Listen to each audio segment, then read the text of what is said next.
to again welcome you to Mankato, and particularly those of you who have come from a long distance. I know some have been traveling as much as 9 hours today to get here, and have come from very far off places. I notice, I think it's Mississippi and Vermont and Kansas, and so we're very honored that those of you who have come from a distance have come to spend this time with us, and also welcome to those who have been with us in the past, that you have come back to share this week again with us. We're delighted to see you, and particularly to those from Mankato, too, and in the area here. You haven't come from afar, but we're very delighted that you want to spend this week with us.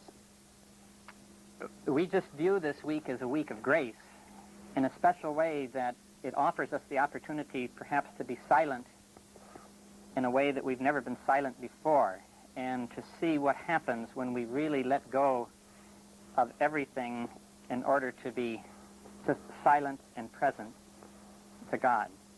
And so we just invite you to recognize what a privileged time this is for all of us. And I know that if you think back even today, yesterday, last week, last month, all of the different things you've been dealing with, the thoughts, the feelings, the memories, all of these things, the concerns, how absorbing they were, if you can now simply begin to let go of those so that you can be here in this place with as much presence to just the moment, and to be open to enter into as much solitude and silence as possible, you will, I think, begin to experience the grace of what silence can do in your life. And so I just really am glad that we can be together to share this sacred time and this sacred space together. It's really a Christian retreat that we're beginning in the Carmelite tradition, using Buddhist and particularly Theravadan Buddhist Vipassana meditation methods to help to deepen our union with God, and more specifically, I think, to help to dispose ourselves so that God can work in us more effectively, perhaps, than he has worked in us in the past. So it's, first of all, a retreat experience. It's not a seminar on the relationship between Christianity and Buddhism, as interesting as those seminars are. But for this week, it isn't a seminar, it's a retreat experience. And so the emphasis is really on silence, it's on meditation, it's on prayer, rather than on the conferences and the discussions. The emphasis is really on silence and awareness of what is happening at this very instant, so that we can better dispose ourselves to allow the Spirit to touch us in ways perhaps that we haven't been touched before. Our goal in the retreat is really to deepen our union with God. And again, when we say that, it's to try to dispose ourselves to be more open to the influence of God in our life, the movement of the Spirit in our life, that we can, by letting go of our sometimes attachments to certain thoughts and feelings and memories and so forth, we can become more disposed to how God will touch us in our life. Christian retreats can take on many forms. It can be a discernment of vocation, it can be problem solving, it can be marriage preparation. There are many ways in which, or many goals that you might pursue on a Christian retreat.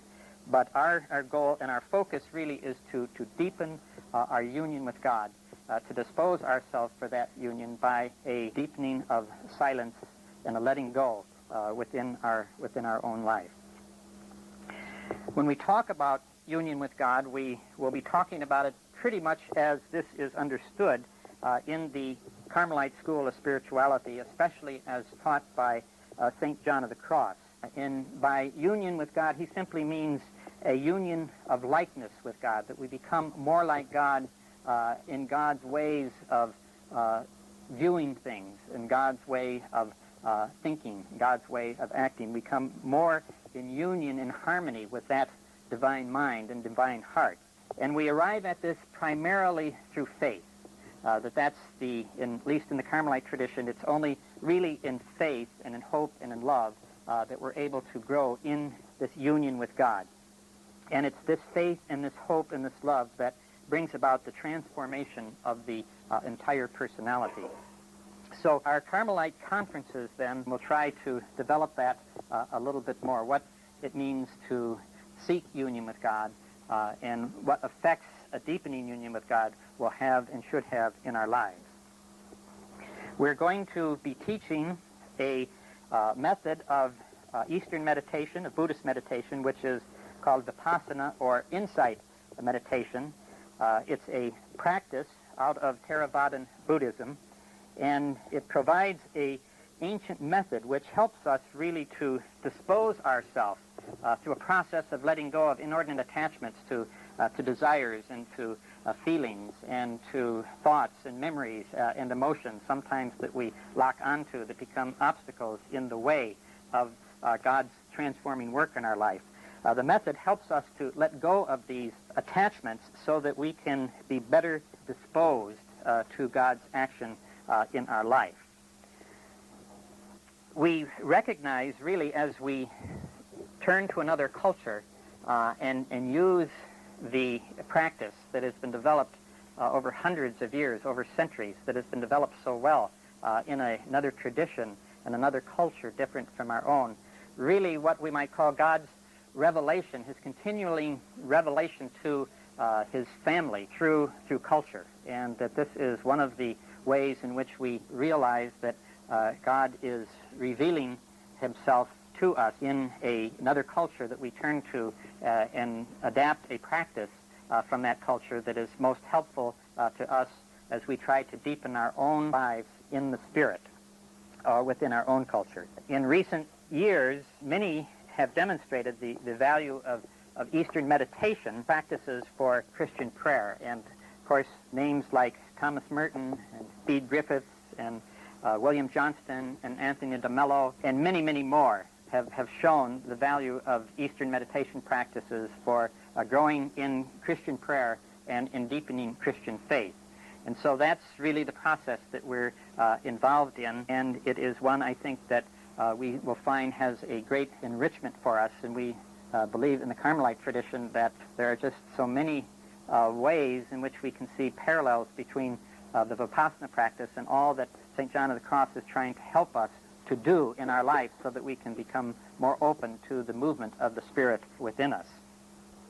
So we're really involved in an age-old process by which Christian faith assimilates from cultures things that it uses from culture to enhance its faith.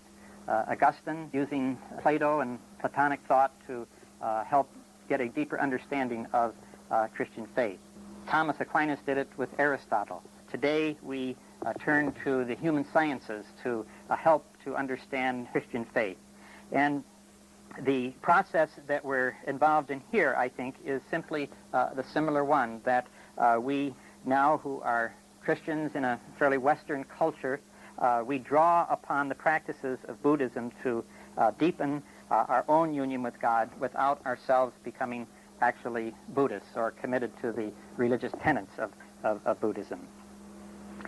One of the things I think that is so characteristic of our times is the ways in which we speak of our world now as the global village, that ultimately we know that these cultures are going to come into contact with one another sooner or later, and I think we're seeing it happening now as the Eastern cultures take on a lot of the technology of the West, and we see this as we see what, quotes, modern cities, places like Seoul and Tokyo have become.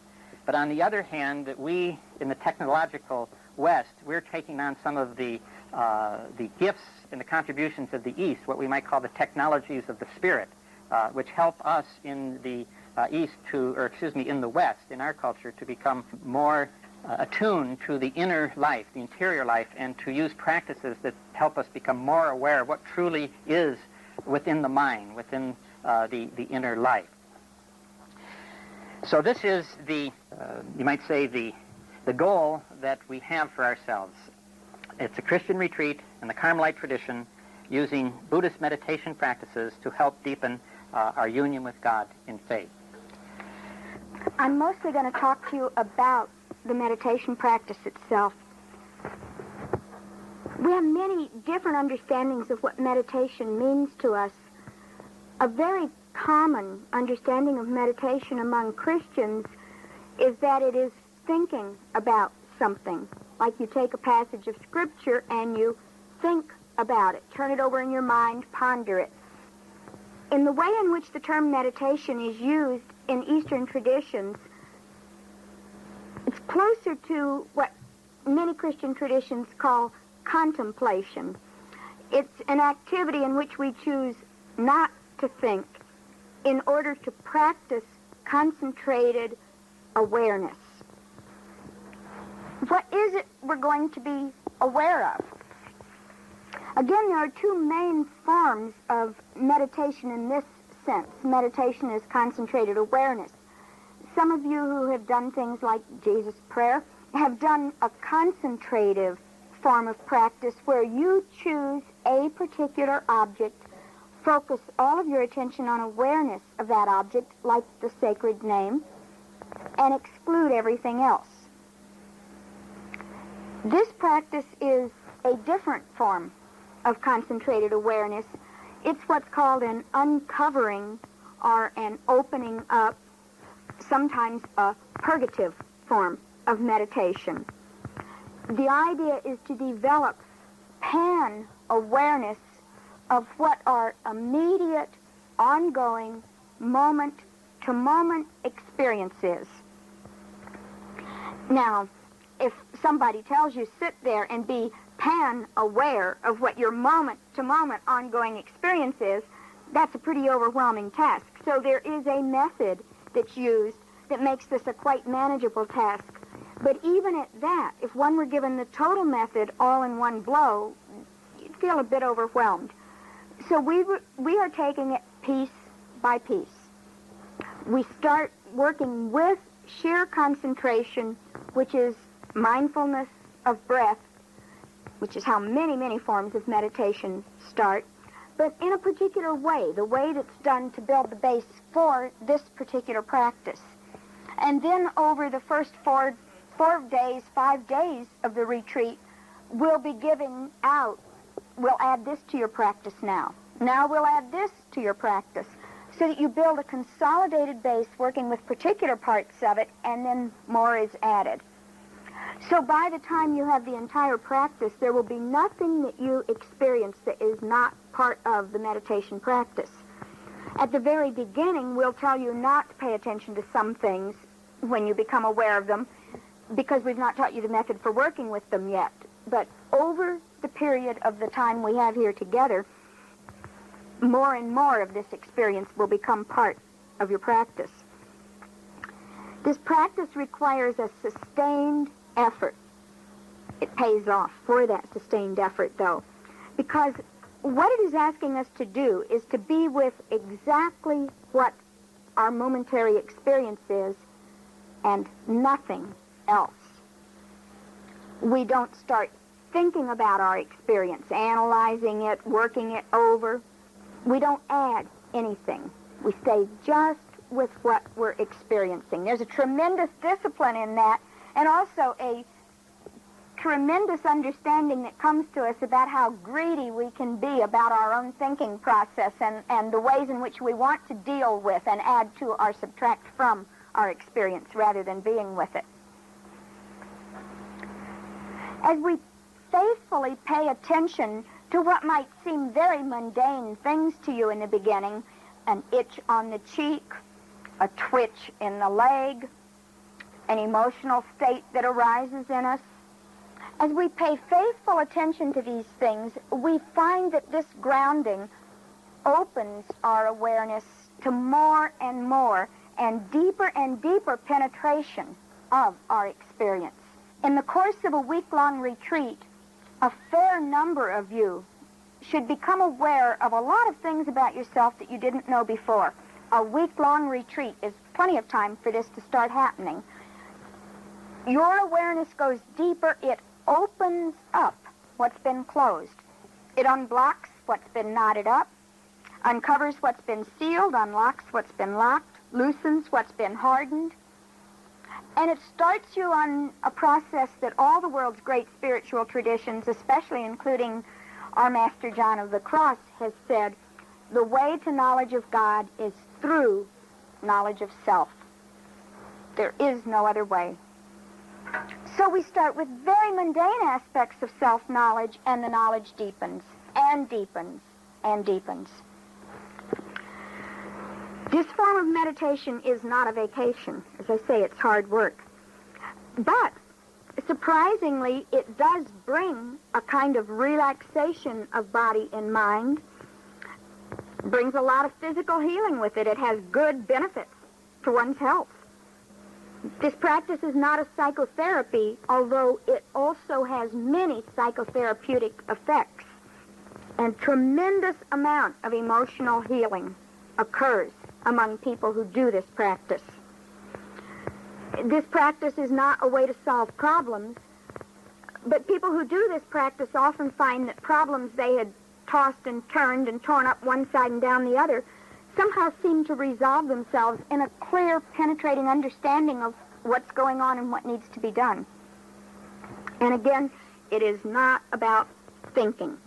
No matter how beautiful and grand and holy our thoughts might be, as St. John of the Cross reminds us, and you will be hearing from us in many different ways across the week, no matter how beautiful your thought or your feeling or your idea about God is, it is not God. And if you hold on to that thought or that feeling or that idea and refuse to let go of it, it's a barrier you're erecting between yourself and the direct experience of God. This practice is about direct experience. Starting, as I say, with the very simple, mundane things, but the fidelity to it leads us to increasingly deep, direct experience, and ultimately to the experience of what Buddhists call Nibbana, and what John of the Cross and our Christian heritage calls God and union with God. John's description of that moment in his life, I abandoned and forgot myself. All things ceased. I went out from myself, could have been written by any Buddhist that I know. This meditation is a form of prayer, although initially it's hard for some people to see that. How can watching an itch in my cheek possibly be prayer? It's a prayer of pure attentiveness and receiving. It's a prayer of saying yes to the experience that I'm being given, moment to moment. It's purgative prayer. It's a prayer of self-emptying, because when we're willing to be as still and silent and attentive as we become in this practice, all that's unfinished in us, all that's moving us outside of our awareness anyway, but that we're not seeing, eventually all this stuff starts to bubble up. By dealing with it in the method that the practice gives, it's healed, it lifts off, and it's gone, not to return again. So it's that kind of it becomes a radical self-emptying, a purgative, purifying self-emptying. It's a prayer of purgatory. Many Buddhists begin each sitting with the invocation, "May I be surrendered to the Dhamma." That's an act of surrender to, that word Dhamma is very complex. The path, the way, the teachings, reality, truth. It's a word that's very similar to the way Christians use the concept of the Word and of the Holy Spirit, like rolled up into one. It's that surrender to that process of healing, of purgation, of purifying, of preparation to receive God or Nibbana. I suggest to Christians that they might want to begin each sitting with an invocation of surrender to the Holy Spirit, to remind you what you're about, that what you're doing is you're saying, here I am, I'm ready to be worked on, and I'm going to be very still, very attentive. I'm going to try not to mess it up with my own activity of trying to choose what I want my experience to be or not to be, to work over my experience. I'm just going to be here in pure attentiveness to be worked on. That's what this practice asks you to do. I've already told you it's not about thinking. I want to go through and remind you again. There's some words that have been used in Christian spirituality to guard against errors in spiritual practice, and we can use a few of these words and talk about how they can be errors that can turn up in this practice. As I said, we want to guard against rationalism. The practice is not thinking about anything. We want to guard against a kind of pietism. The practice is not wallowing in emotional experience, no matter how spiritual or beautiful the emotions are. We can experience emotion when it comes up in this practice, but we do it in the disciplined manner that the practice teaches. We don't just sink into it and wallow in it, because that's no longer meditating. We have to guard against quietism. This is an active, receptive process. It's not just being there and fuzzily sinking into a sort of state of absorbed concentration. It's that active alertness, and the practice gives you a method to keep that active alertness maintained. But it's not activism either. We don't want to make that error. It's not our doing. What we do simply is be receptive and listen, and it's done in us. This practice comes, as Kevin told you, from the Theravadan Buddhist tradition. It's about 2,500 years old. One of the original sermons of the Buddha, called the Mahasatipatthana Sutta, is where the practice of mindful awareness as an exercise to allow purgation and purification occur in us. It was taught in this Mahasatipatthana Sutta 2,500 years ago. Across the millennia, Buddhism has taken many, many different forms, and each of them has things to commend themselves about. This particular form is what is called by some people primitive Buddhism. It never traveled from Southeast Asia in terms of taking on anything from other cultures. It's like pure bare-bones Buddhism. It was kept alive in forest monasteries in Southeast Asia, whereas other versions of Buddhism traveled through China, Japan, Tibet, and other places and took on some things from their cultures. This is the pretty bare-bones, stark stuff. An important first step in doing this practice is what our Theravadan Buddhist friends call sila, or morality. They hold, as most traditions that have proven themselves across the centuries hold, that it's impossible to do spiritual practice unless you're building on a solid moral base. Now, we can assume that anybody who would bother to sign up to do a week of this kind of a retreat is interested in having that solid moral base in their life. It takes a particular form in this practice of what are the 5 basic precepts of Buddhism, the guidelines for living that all Buddhists are expected to live by. And they take a particular form of practice on retreat. And people who are doing retreats, doing this practice, are asked to make a commitment to that sila at the beginning of the retreat. And when we begin our meditation instructions, I'll be starting by asking you to make that commitment. But I want to tell you now what it is so that you're prepared ahead of time for knowing what you're going to be asked to do. The first precept of the sila is not killing. This includes animals, and not only the kind of animals that you like to pet and touch, but things like mosquitoes and cockroaches and things like that. So this week is Be Kind to a Mosquito Week. It's not going to significantly affect the mosquito population in Minnesota if instead of killing the mosquito that lands on your arm, you just blow it away. You don't have to donate blood if you don't want to, but you don't kill the mosquito. If there's something in your room that would go crunch if you stepped on it, if you don't want it in your room, pick it up on a piece of paper and deposit it somewhere outside your room. Don't step on it. That's the first commitment.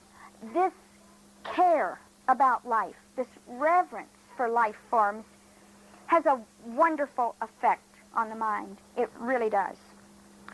The second precept is not to take what is not given. This, of course, rules out all stealing, but it rules out borrowing that might leave another person wondering where a piece of their property went, even if you choose to give it back, you plan to give it back. We don't borrow. If there is something that you need that you do not have, if it's something that the sisters in charge of the house would get for you, you can feel free to ask them. Otherwise, you discuss it with us. The third precept is to avoid sexual misconduct. Buddhists have very few hard and fast rules about what constitutes sexual misconduct. It's using one's sexuality in a way that harms oneself or someone else, which certainly would rule out a lot of the misery in today's world if people would do that. It also specifically rules out sexual activity with a third party by somebody who's in a commitment already or with someone who's in a commitment. And it rules out sexual activity with someone who is not in a position to give free consent, like prisoners, the mentally handicapped, children, etc. It has to be a being that can give free consent.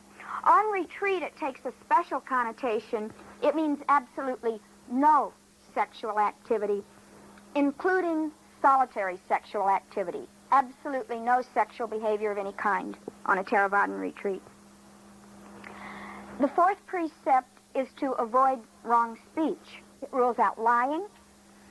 It rules out saying things that foment discord between people, so tale-bearing and slandering and things like that. It rules out unnecessarily harsh speech. You speak harshly only if it's necessary to accomplish a certain good. And it rules out idle conversation that has no purpose. That's a hard one to work on for people who try to live by these precepts. Again, on retreat, though, there's a special way in which this precept is kept, and that is the keeping of the noble silence. With our beginning meditation instructions this evening, we will embark on that noble silence. We will end the noble silence near the end of the retreat. There are ways to break the silence other than actually saying words. Eye contact is breaking the silence. We suggest that you walk around with your eyes downcast. You won't be tempted to break the silence by making eye contact with someone else. Touch, embrace, that's breaking the silence. This is a time to be by yourself, available and open for God to do purifying work in you. It's not a time to seek the solace of human contact. However, people do find a tremendous bond gets established among people who sit and meditate silently together. You may be very amazed at the end of this retreat, the kind of tender feelings that have come up in you toward the other people who are doing this retreat with you. But we don't express that openly during the retreat. Talking is allowed if you have a question to ask about doing your practice, if you come to an interview for one of the purposes for which the interviews are established, or if you have a real need that you have to ask about either one of the sisters in the house or one of us. So there are times set aside where talking is allowed, and they've been explained to you. But other than that, we ask you to keep the noble silence. The fifth precept is to avoid the use of intoxicants that cloud the mind or impair judgment. Caffeine is allowed if you're on a medication that a doctor has prescribed that's necessary to health. Do continue to take it. That's excluded. If you are a smoker and you don't think you're going to be able to do the retreat if you don't smoke, please be respectful of other people and do it at some distance from the building. But we don't alter consciousness.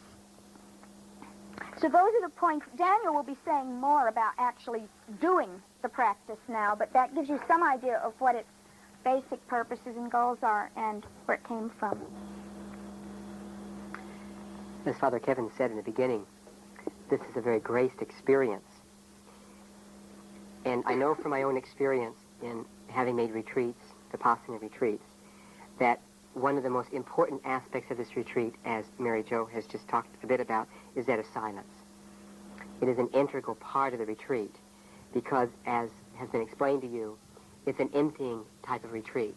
The nature of it is to empty and dispose ourselves in order to come closer to God, towards that union with God to which we are all called, in order to facilitate the mindful awareness, which is the purpose of this meditation practice. I think it's very special to be in silence with one another because that's something that's not in vogue in our culture. I was telling someone this evening at dinner that a few years ago I gave a directed retreat to a university student in law school, and she was there on retreat for 4 or 5 days, and the second night she went home at 3 in the morning. And I was rightly distressed. So when I found out the next day, when I got a phone call from her, she said the reason she left was because she had never in her life been that silent for 24 hours. She had never been totally alone. So it's a special thing to be in silence with one another because we do communicate with each other at a much deeper level than words. We communicate with each other on a level of being. And it's a great privilege and a great grace, at least it has been in my experience, is to be on retreats where I can be in silence with another person and I don't have to talk. I don't have to try to do anything to make myself, at least through words, make myself known, but simply just to be in silence with others and to communicate at a much deeper level. But as we know, silence is not only an absence of words, of talking. We know that by our own experience. People can say a lot to us by their own silence, their wordless silence, or by their actions. Silence involves, in this retreat, first of all, as Mary Jo already commented on, avoiding eye contact. And the purpose of that is so that we can concentrate on our own process. You know, we live in a culture where so much of our esteem and so much, we're always filling ourselves up with someone outside ourselves. This gives an opportunity to drop that and to concentrate just on our own process. It involves not reading nor writing.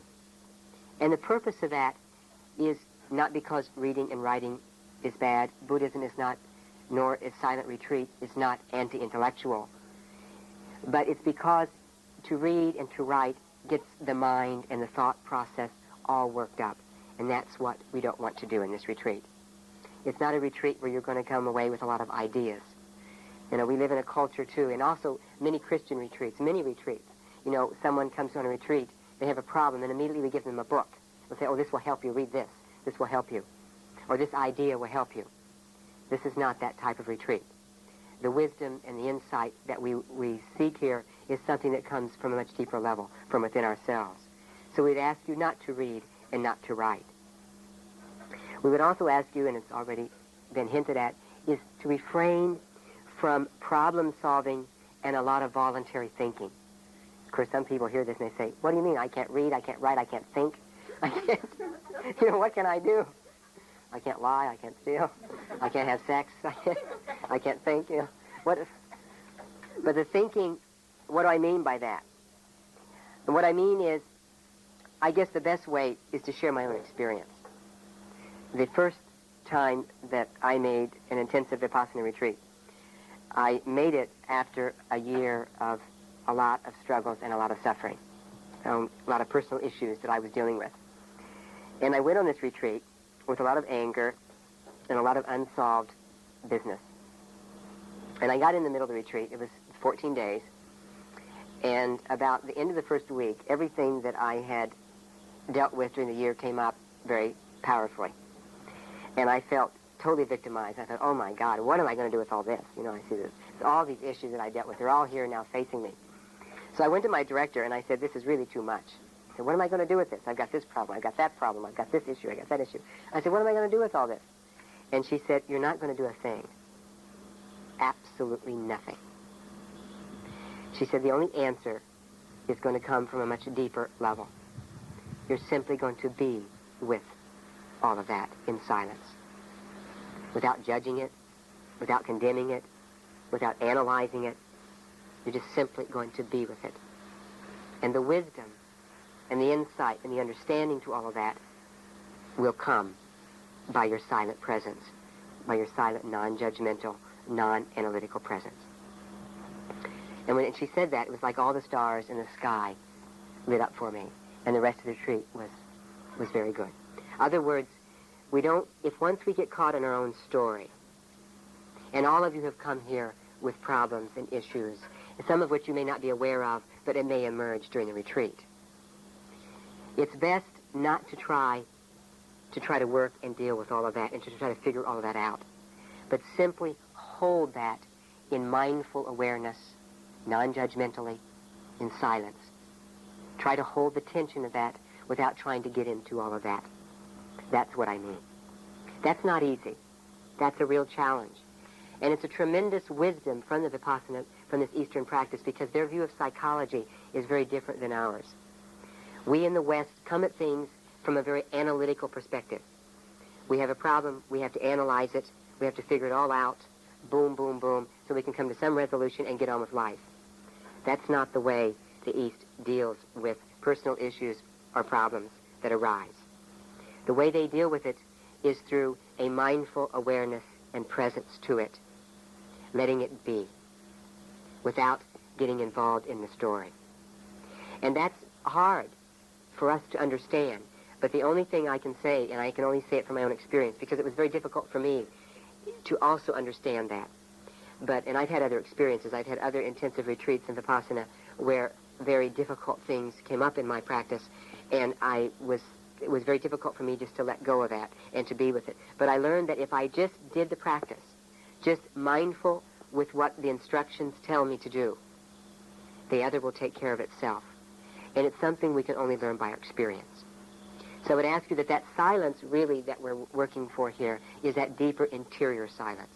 And it's that trying to calm all of those voices and silence all that problem solving, all of those issues, just to be with them very silently with a mindful presence. And they, as you will see, will take care of themselves.